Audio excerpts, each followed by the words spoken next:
Je ne vais pas commenter le texte du communiqué que vous allez avoir et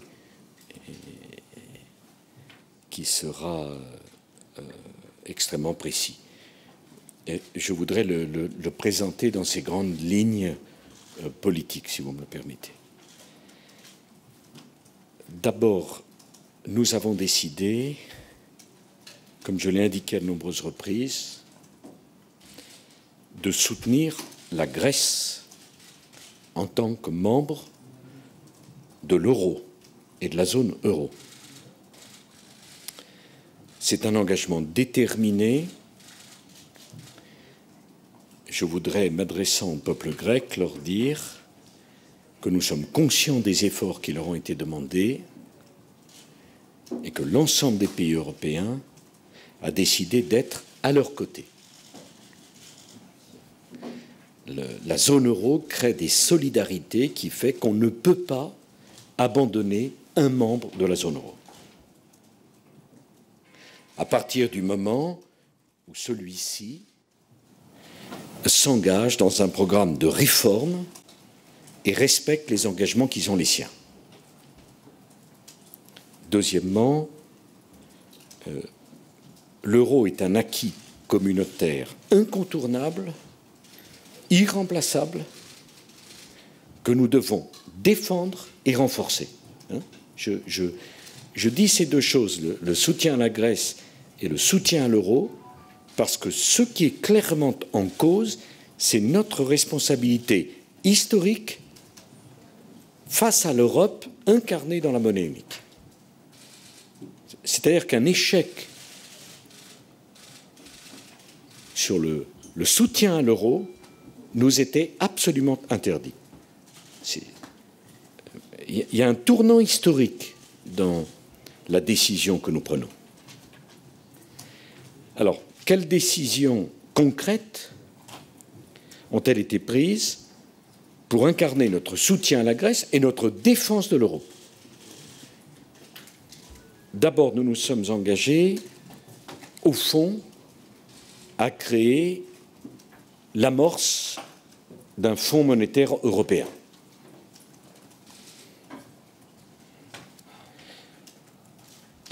Le mécanisme européen que nous avons créé il y a quelques mois,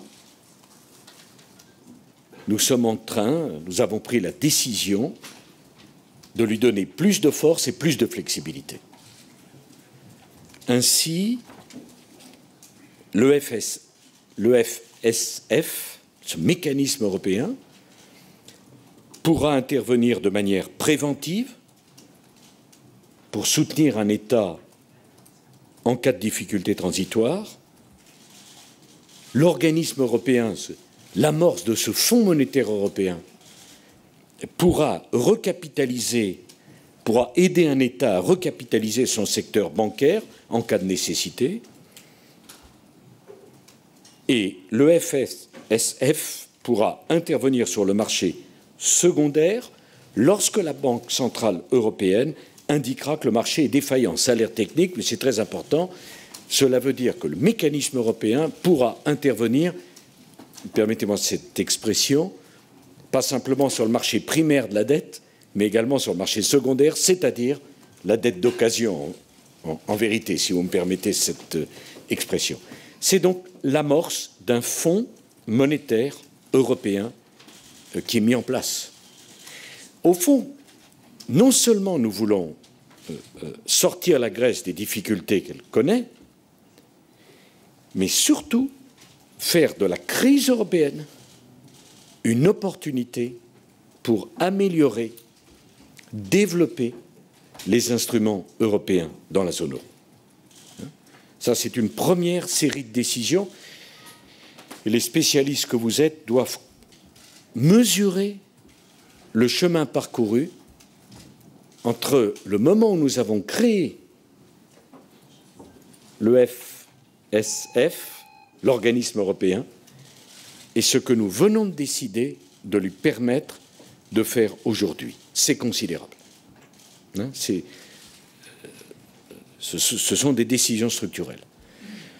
Deuxième commentaire, je voudrais le faire de la façon la moins décousue possible, mais c'est pour, puisque vous aurez tous les détails et tous les éléments, pour essayer de donner une lisibilité politique, une interprétation politique à ce que nous avons décidé. Nous avons décidé de prendre des mesures extrêmement fortes pour crédibiliser et renforcer la soutenabilité de la dette grecque. Autrement dit, derrière ce verbiage, nous avons voulu donner plus de chances à la Grèce de sortir de la situation où elle se trouve en allégeant le fardeau de sa dette.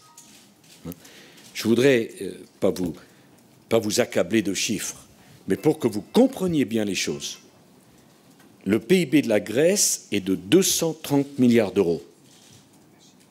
230 milliards d'euros. Cela représente 2% du PIB de la zone euro. Et la dette de la Grèce, c'est 350 milliards d'euros. 160% du PIB. Donc, il faut donner à la Grèce les moyens, par les réformes, par les économies, de rembourser sa dette, mais il fallait alléger ce fardeau de la dette. Quelle est la stratégie que nous avons retenue? Cette stratégie, c'est une baisse forte des taux d'intérêt du Fonds européen à la dette grecque. On diminue le coût de la dette. Le Fonds européen, aujourd'hui, enfin, si on était dans la version d'aujourd'hui, fera des prêts à la Grèce entre 3,5% et 4%. C'est 5,5% les taux pratiqués maintenant. Cela représente comme économie pour la Grèce, cette simple baisse des taux d'intérêt, 30 milliards d'euros d'économie pour la Grèce sur les 10 prochaines années. Là encore, je ne veux pas vous accabler de chiffres, mais je veux que chacun ait bien présent à l'esprit les grandes masses de ces nombreuses heures de discussion depuis hier après-midi. Cela permet, rien que ce que nous décidons sur les taux appliqués à la Grèce par le Fonds européen, cela permet de réduire la dette grecque de 12 points de PIB. C'est donc décision massive. Troisième remarque, il y a eu tout le débat sur la participation du secteur privé. Débat considérable, difficile, complexe techniquement, difficile politiquement. Nous sommes arrivés à un compromis que nous avons scellé la nuit dernière avec la chancelière et que nous avons, la chancelière moi-même, proposé au président Van Rompuy la nuit dernière et que nous avons fait adopter par les 17 aujourd'hui. L'engagement du secteur privé pour la Grèce va se traduire par une baisse des taux d'intérêt que va consentir pour les futurs emprunts le secteur privé à la Grèce, des taux qui seront en moyenne, parce que je peux rentrer dans le détail, mais obscurcirait les choses plutôt que les clarifierait, mais de 4,5% sur 30 ans. Ça veut dire que nous sommes sur des taux publics entre 3,5 et 4 en fonction de l'évolution du marché, et sur des taux privés en moyenne à 4,5, enfin 4% sur les 5 premières années, enfin, mais la moyenne, c'est des taux de 4,5 sur les 10 prochaines années. C'est une réduction de la dette grecque d'environ 12 points de PIB. Donc, réduction de 12 points par les décisions que nous avons prises par le Fonds monétaire européen et 12 points sur la participation volontaire du secteur privé. Le secteur privé engagera 135 milliards d'euros de financement à 30 ans. Voilà, c'est donc, première décision très lourde, la flexibilité, l'amorce de création d'un Fonds monétaire européen. Deuxième décision très lourde, la soutenabilité de la dette grecque. Voilà les décisions que nous avons prises. Je précise une chose qui est, dans notre esprit, absolument fondamentale. Je m'en excuse parce que j'essaie de synthétiser, je ne lis pas un papier, mais c'est que ce que nous faisons pour la Grèce, en termes de soutenabilité, nous ne le ferons pour aucun autre pays de la zone euro. Je vous demande de mesurer l'importance de cette décision. Parce que dans cette affaire de soutenabilité, c'est toute l'affaire de la contagion qui est en cause. Donc nous disons très clairement que la Grèce est un cas spécifique, que nous le faisons pour la Grèce, que nous ne le ferons pas pour d'autres pays. C'est un choix politique extrêmement fort. Extrêmement fort. Enfin, nous sommes parfaitement convaincus que la Grèce doit faire les réformes, continuer à faire les réformes courageuses, engager les privatisations, mais nous allons puissamment aider la Grèce à retrouver le chemin de la croissance par une politique déterminée d'allocation de fonds structurels au service de la compétitivité de la Grèce. Car naturellement, on ne peut pas demander à un pays de faire des économies, de faire des efforts, mais si on ne l'aide pas à retrouver le chemin de la croissance, il ne pourra pas s'en sortir. Enfin, si vous me le permettez, je ferai une dernière remarque, en espérant que je n'ai rien oublié. Il y a la question grecque que nous avons traitée, et il y a la question de l'avenir de la zone euro. Nous en avons parlé longuement la nuit dernière avec la chancelière. Et nous sommes convenus qu'il fallait avancer dans la gouvernance économique dans les prochaines semaines de façon extrêmement ambitieuse et très volontariste. Donc, ce Conseil européen est dédié aux solutions que nous souhaitons apporter à la crise grecque, donc au problème de la zone euro. Mais d'ici à la fin de l'été, la chancelière Merkel et moi-même, nous ferons des propositions communes s'agissant de la gouvernance économique de la zone euro. Et le président Van Rompuy fera des propositions au mois d'octobre sur cette gouvernance. Qu'est-ce que ça veut dire? Vous savez que la France se bat depuis bien longtemps pour un gouvernement économique de la zone euro. Ce gouvernement, aujourd'hui, il est acté. Je vous rappelle que l'expression même était taboue. C'est réglé. Elle est devenue, dans le vocabulaire européen, gouvernement économique. Mais que maintenant, il est parfaitement clair que le gouvernement économique de la zone euro, c'est la réunion des chefs d'État et de gouvernement à 17 et pas à 27. On voit bien déjà la difficulté à trouver des réponses techniques et politiques à 17.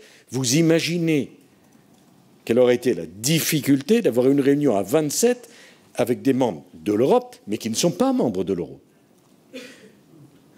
Donc on a beaucoup avancé de ce point de vue-là. Mais la question de l'animation de l'Eurogroupe, notre chef d'État et de gouvernement, des moyens de l'Eurogroupe, la question de l'opportunité d'une agence européenne de notation,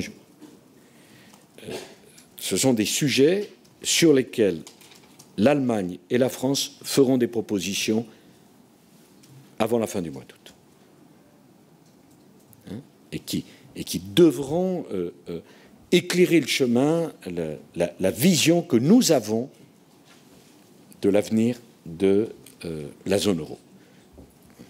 Nos prédécesseurs ont fait un geste historique en dotant l'Europe d'une monnaie unique, en tout cas pour ceux qui sont dans la zone euro, mais il n'y avait pas de gouvernement économique. Nous sommes en train de nous en doter. Il n'y avait pas de fonds monétaire européen. On n'y est pas encore, mais ça progresse. et il va falloir qu'on continue vers ce chemin. Hein. Donc, notre ambition, c'est vraiment de profiter, non, mais de saisir l'occasion de la crise grecque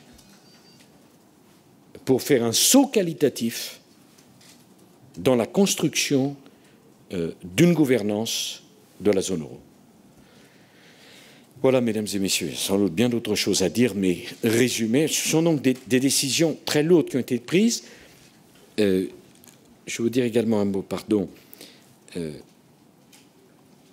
Si la chancelière Merkel et moi-même, nous avons demandé au président de la Banque centrale européenne de nous rejoindre, c'est parce que nous voulions nous assurer que l'ensemble des institutions européennes jugeaient crédible le plan que nous mettions sur la table. Pour que le monde entier comprenne que le Conseil des chefs d'État et de gouvernement de la zone euro, la BCE, la Commission et le FMI, puisque Christine Lagarde était là, valident, soutiennent, croient dans le plan que nous avons élaboré pour soutenir la Grèce. Voilà. S'il y a quelques questions, j'y répondrai bien volontiers, mais pas beaucoup. Oui, bonsoir. Je suis sur votre droite. François Baudonnet, France 2. Deux questions, si vous le voulez bien. Une première question en ce qui concerne, et pardonnez-moi si vous l'avez évoqué au début de votre intervention, un éventuel défaut de paiement partiel pour la Grèce. Est-ce que vous pouvez nous confirmer que ça se produira peut-être? Non, mais attendez. Ça, cette question, je réponds tout de suite. Moi, je n'ai pas employé ce vocabulaire. Vous l'employez, c'est votre responsabilité. Moi, ce n'est pas mon vocabulaire. Je ne suis pas à la tête d'une agence de notation. Nous avons un problème. Comment la Grèce peut-elle rembourser sa dette? Pour que la Grèce puisse rembourser sa dette, nous décidons d'augmenter la durée des prêts. Hein, naturellement, si le même prêt, si vous en augmentez la durée, vous lissez l'effort, et nous avons décidé de baisser très fortement les taux d'intérêt, et le secteur privé accompagnera ce mouvement en participant volontairement à cet allongement de remboursement et à la baisse des taux d'intérêt. Après, que les agences de notation, que les observateurs emploient l'expression que vous avez employée, elle ne fait pas partie de mon vocabulaire. La Grèce paiera sa dette, elle le paiera. Nous agissons fortement pour diminuer les taux d'intérêt et nous disons nous ne le faisons que pour la Grèce ou ne le ferons pas pour les autres. Voilà. Après, s'il devait y avoir des réactions des agences de notation, les États, nous en tirerions des conséquences en termes de garantie des banques privées qui feront des nouveaux prêts à la Grèce et de garantie de la BCE qui continuera à intervenir. Voilà ma réponse. Hein. Ce n'est pas du tout de la langue de bois, c'est que nous sommes dans un univers où le monde entier nous regarde et où chaque mot a sa signification. Voilà, hein, c'est pas, je ne vous reproche pas de l'employer, vous, bien sûr, mais moi non. Donc la Grèce remboursera sa dette en totalité. La Grèce remboursera sa dette. Le FMI jugeait que le premier plan était soutenable, les marchés ont jugé qu'il n'était pas soutenable. Les marchés, il y aurait beaucoup à dire sur l'expression. Nous en tirons les conséquences en disant la dette grecque, on va diminuer son coût de remboursement en agissant avec volontarisme sur les intérêts versés au Fonds monétaire européen, pardon de cette facilité, mais je n'arrive pas à dire EFSF. Et personne ne comprend d'ailleurs ce que ça veut dire. Alors, fonds européen, au moins on voit bien, allez, disons, l'amorce d'un fonds européen. Hein, et donc voilà la réponse à la question qui est posée. Après, les différentes institutions publiques, enfin privées, décideront un certain nombre de choses, et nous adapterons. S'il devait y avoir des problèmes, les États garantiront la BCE qui continuera à acheter, selon des propres décisions, la dette grecque, et nous garantirons les banques privées qui n'auront pas besoin de se désengager de la dette grecque, puisque les nouveaux emprunts, nous les garantirons en fonction des taux d'intérêt dont j'ai parlé il y a un instant. Alors, deuxième question très courte. Excusez-moi, mais c'est très précis. Oui, bien sûr, bien sûr. Et vous avez dit, ce qu'on fait pour la Grèce, on le fera pour aucun autre pays. Alors on comprend pourquoi. Alors, ce qu'on fait en termes de taux d'intérêt. Voilà. Hein, mais le Fonds monétaire va naturellement travailler pour les autres pays. Hein. Je veux dire, en quelque sorte, la négociation sur le montant des taux d'intérêt, c'est très clairement limité à la Grèce, parce que la question d'une contagion éventuelle, c'est une question qui nous a beaucoup préoccupés, qui nous a beaucoup occupés dans les nombreuses heures de discussion entre la BCE, la France, l'Allemagne d'abord, et puis les 17 ensuite. D'accord, très bien. Vous avez répondu, merci. Je ne dis pas que c'est simple, je dis qu'il fallait trouver un chemin entre des inconvénients, des précipices de tous les côtés. Voilà. Et je pense que ce chemin-là, il est extrêmement important dans les montants et dans les décisions politiques que nous prenons. Thierry Arnaud de BFM TV. Monsieur le Président, si on a bien compris, des responsables de banques sont venus participer à ce sommet, discuter avec nous. Comment est-ce que vous caractériseriez ce dialogue? Ils sont venus d'abord à votre demande ou à la leur, et quel a été le contenu de cette conversation? Par ailleurs, une deuxième question, si vous permettez, la conversation a été assez longue aujourd'hui. Est-ce que c'était parce que jusqu'au bout, il y a eu des divergences de fond, ou est-ce que c'était plutôt sur les modalités techniques?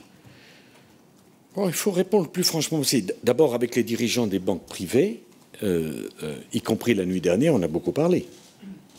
Pour une raison très simple. Le problème est celui du remboursement par la Grèce de sa dette. La dette de la Grèce, elle est exprimée auprès d'établissements privés comme d'établissements publics. Il est donc parfaitement normal que nous parlions à ces établissements privés. Et donc, y compris la nuit dernière, par l'intermédiaire du secrétaire général Xavier Muscat et collaborateur de Mme Merkel, nous avons eu des contacts. Vous imaginez bien. Il y a eu des discussions, y compris cet après-midi. Tout ça se fait sur la base du volontariat, mais le volontariat n'empêche pas la discussion. Hein? Chacun doit faire un effort. Nous faisons un effort.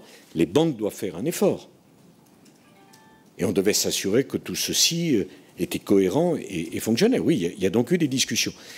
Ça a duré longtemps, oui, mais vous imaginez la complexité des équations qu'il y avait à résoudre. Alors, souvent on me dit, mais c'est pas technique, c'est politique. Oui, mais bien sûr, il y a une vision politique.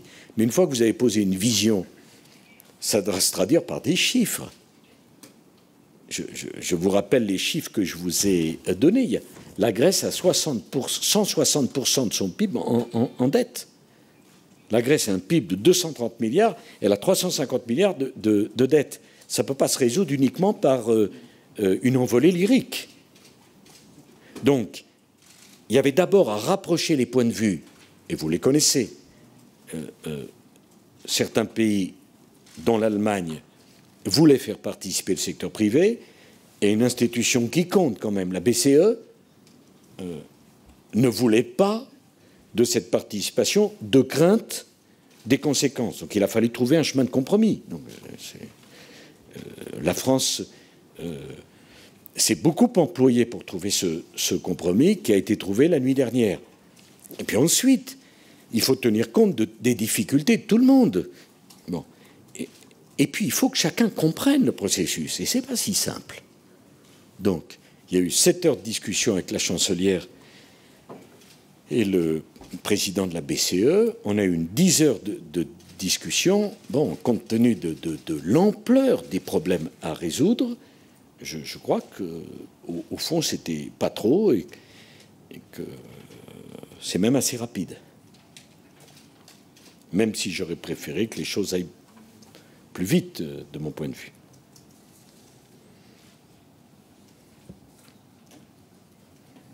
Alors, pour préciser les choses, s'agissant des 2 autres pays sous programme, Portugal et Irlande, nous allons, pour eux, baisser les taux et allonger les maturités des prêts du Fonds monétaire européen, mais nous excluons l'implication du secteur privé.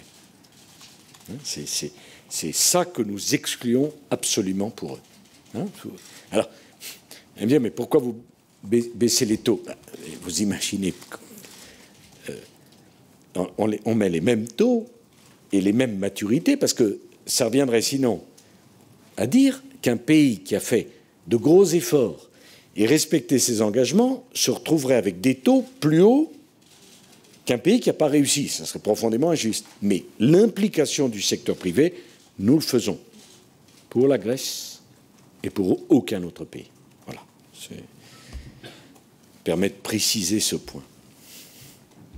Est-ce que c'est clair dans votre esprit, mes explications?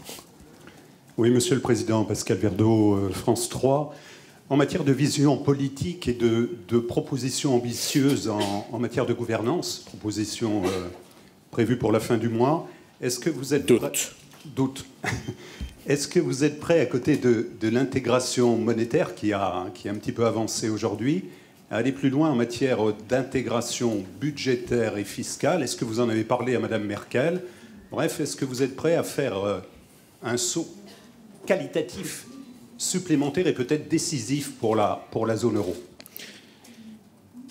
Bon, employons des mots crédibles. Le mot convergence, c'est un mot sur lequel nous avons beaucoup travaillé la nuit dernière avec la chancelière.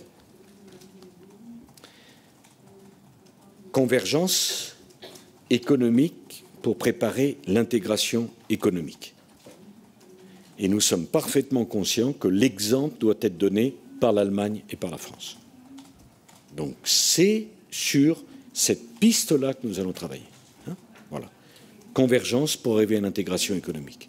Alors, ça ne veut pas dire chacun le même budget, mais la convergence au service de la compétitivité est absolument incontournable pour éviter les tensions monétaires, tant il est vrai qu'on ne peut pas rester avec une monnaie qui serait déconnectée d'une politique économique. Donc, pour arriver à cette intégration économique, il faut travailler sur la convergence. Et naturellement, l'Allemagne et la France étant les deux premiers pays de la zone euro et de l'Europe, c'est à ces deux pays de montrer l'exemple. Et c'est sur ces bases-là que nous allons travailler, la chancelière et moi. Oui, Monsieur le Président, Richard Verly du quotidien suisse Le Temps. Est-ce qu'il y aura un second plan de sauvetage pour la Grèce et de quel montant? On y est déjà. Hein. Est-ce qu'il y a un montant précis? On est déjà sur le second plan. Hein. C'est clairement un deuxième plan. Hein. Je vous ai donné des chiffres pour la participation du Fonds monétaire européen et du secteur privé. Mais c'est clairement un second plan. Hein. Ne jouons pas sur les mots. On est parfaitement... Monsieur Ricard. Philippe Ricard pour le Journal Le Monde. C'est vrai que je n'ai pas non plus bien compris en fait quelle serait la participation à nouveau des États de la zone euro, voire du FMI, financière, sonnante et trébuchante, pour ce second plan d'aide. Est-ce que c'est lié à des négociations avec les banques qui ne sont pas tout à fait closes, en dépit peut-être des progrès aujourd'hui? Et puis, est-ce que vous pouvez nous indiquer, question d'organisation, si on risque de revenir ce week-end pour une réunion des ministres des Finances ou pas, justement pour régler peut-être de derniers détails? Bon, je ne pense pas qu'il y ait une réunion des ministres des Finances ce week-end, Monsieur Ricard. Enfin, à ma connaissance, non. Et je pense qu'on a bien travaillé quand même dans les détails. Deuxièmement, avec le secteur privé, bon, il me semble que la négociation est aboutie. Alors pas prêt par prêt, établissement par établissement, mais enfin, les grandes lignes, le principe. Et sur le coût, ben, mon Dieu, notre espérance, c'est que le programme grec réussisse et qu'il n'y ait pas de coût, puisque la Grèce s'en sort, rembourse et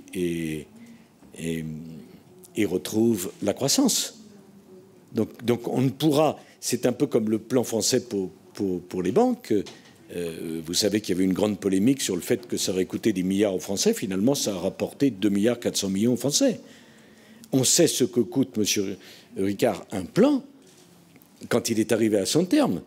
Et tout dépend du fait que la Grèce réussisse ou pas. Nous pensons, et nous donnons les moyens qu'elle réussisse. Mais on parlera de ça. Il y a une première phase des 3 prochaines années et ça permettra de mieux répondre à votre question. Hein. Mais c'est difficile de dire combien ça coûte, alors que pour l'essentiel, ce que nous faisons, pour la totalité d'ailleurs, sont des garanties.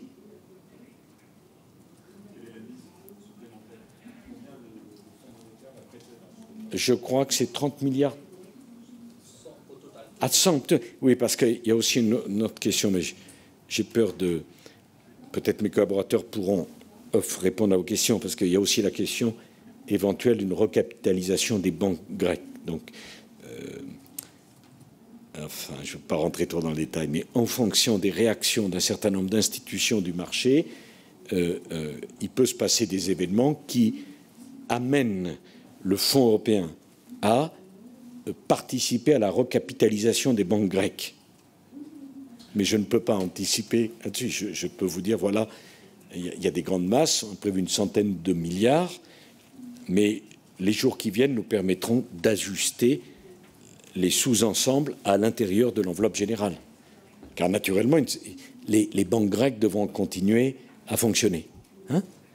Donc nous n'excluons pas une action de recapitalisation. D'ailleurs, dans le communiqué, vous verrez que le FSF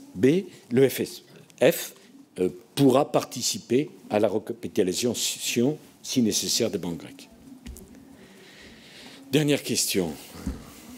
Béatrice Adja, RTL. Vous avez raison, c'est très compliqué. Néanmoins, enfin, j'espère avoir expliqué non, bien sûr, de façon à peu près compréhensible. Oui, tout à fait. Mais si je peux me permettre, peut-être pour vous amener à synthétiser, excusez-moi, il y a un mois, non, c'est pas, le 24 juin, il y avait un accord. Un mois plus tard, il faut trouver un autre accord.